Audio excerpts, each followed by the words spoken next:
Hello everyone, welcome back to our YouTube channel Login Aid. Today in this video, I'm going to show you how to remove payment methods from Temu. To remove payment methods from Temu is a quite simple process. For this, open your Temu application on your mobile phone.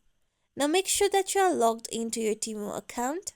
Now here you'll be taken to home. Now tap on U option on the down. After this, tap on the small setting gear present on the top right corner. Then here you'll be able to find the option of your payment methods. Tap on your payment methods. Now the only payment method that you can add on Temu is the card method of payment. Now if you have added your payment method, then you'll be able to find a small description of the payment method that you have added. Tap on the payment methods that you have added. Then you'll be able to find the option of delete. Tap on delete. With this, now the payment method will be removed from Temu. This is how we can remove payment methods on Temu.